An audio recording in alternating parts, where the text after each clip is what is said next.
que vean ustedes que deben de pensar en este tipo de,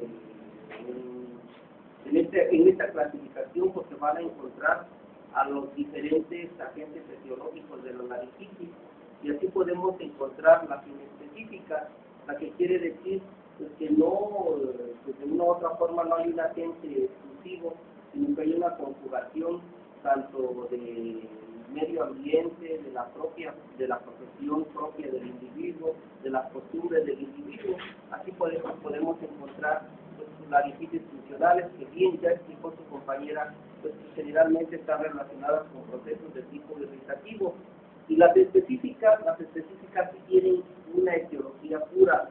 Sí, estos pacientes que llegan a su consultorio, los cuales les comentan, doctor, tengo 3 meses ronco, tengo 4 meses con tos, hay que buscar, hay que hacer un recordatorio, sí, y en la investigación yo insisto que el interrogatorio nos lleva muy directo al diagnóstico, siempre y cuando ustedes se ganen la confianza de los pacientes, ¿no?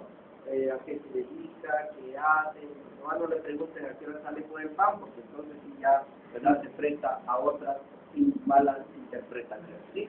Pero por ejemplo, vean ustedes, en las específicas, cuando nosotros vemos que no encontramos un factor que este paciente tenga y que lo podamos incluir dentro de las inespecíficas, por ejemplo, y bueno, pues les decimos, bueno, pues este es un paciente que vive en la Ciudad de México, que vive cerca de una fábrica cementera, en la noche está respirando el hollín, la polución, etcétera. Bueno, pues de una u otra forma lo relacionamos con eso. Pero ya buscamos, no es cantante, ni vive en una ciudad donde haya polución, no tiene reflujo, no habla mucho, no trabaja en un ambiente con este tipo de contaminantes. Bueno, pues entonces, si el paciente en determinado momento empieza a tener no solamente tos, no solamente disfonía, sino datos de proceso infeccioso como fiebre, expectoración purulenta, verdosa, baja de peso, fiebre vespertina, etcétera, la aparición de ganglios, bueno, pues nos va a hacer pensar también en este tipo de situaciones. Procesos de tipo infeccioso. Estamos nuevamente, ustedes llevaron neumología, están viendo que actualmente tenemos un rebrote de procesos tuberculosos y de lepra, ¿verdad? Tenemos, pero ya se está volviendo a aparecer, entonces, ¿por qué no pensar en TB laringia? Lo hay TB laringia, lo malo es que no la sabemos clasificar. Bueno, la sífilis, ya les había comentado a ustedes que en las faringitis crónicas hay cierto grupo de individuos los cuales son de alto riesgo para padecer estos procesos infecciosos. Y si en la faringe, pues nada más fue en la garganta, pues en la laringe quiere decir que estamos en una posición más, ¿verdad?, en la parte más baja, que no con mucha facilidad el chancro, la lesión granulomatosa que produce, no hay, se puede ver. ¿Por qué? Porque acuérdense que la laringe no es accesible, ¿verdad?, a una revisión directa. Necesitamos por fuerza con un espejito laringio o con un laringoscopio.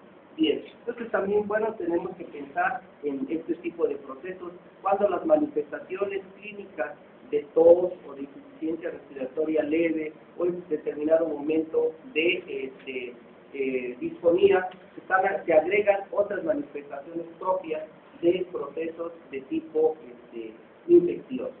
Bien, entonces, para que esto es con la finalidad de que ustedes tengan también una visión amplia de que las enfermedades crónicas, tanto de la faringe o la laringe, tenemos que hacer una investigación. El diagnóstico de todas, empezamos con la historia clínica, ¿sí?, con el interrogatorio dirigido, empezamos con la laringoscopía indirecta, la laringoscopía directa,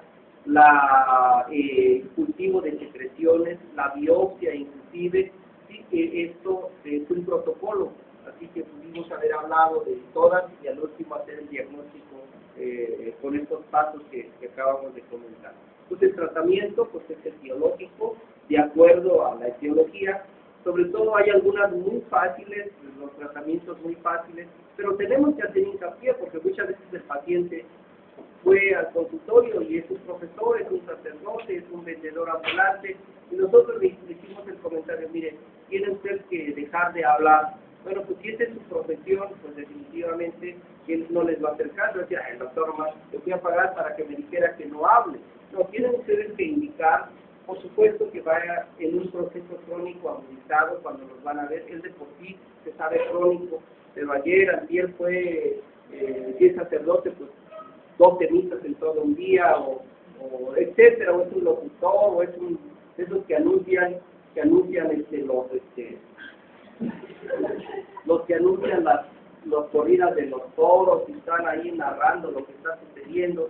Pues ahora narró más tiempo, pues de una u otra forma, de por sí es ronco, se agudizó. Bueno, pues hay que dar un antiinflamatorio esteroideo, hay que indicarle que tiene que bajar ese abuso de la voz, y segundo, que tiene que visitar a alguien que le apoye, que le enseñe a hablar. Sí, entonces tienen ustedes que ayudar en ese aspecto.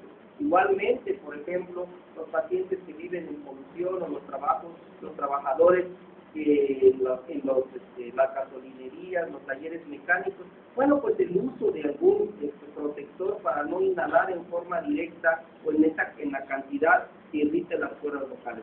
No solamente indicarle lo que se tiene que hacer o darle un medicamento, sino también de darle la medida preventiva, ¿no? Y así sucesivamente, etiológicamente, hay que darle su tratamiento. Bueno, pues sin dudas, preguntas, comentarios.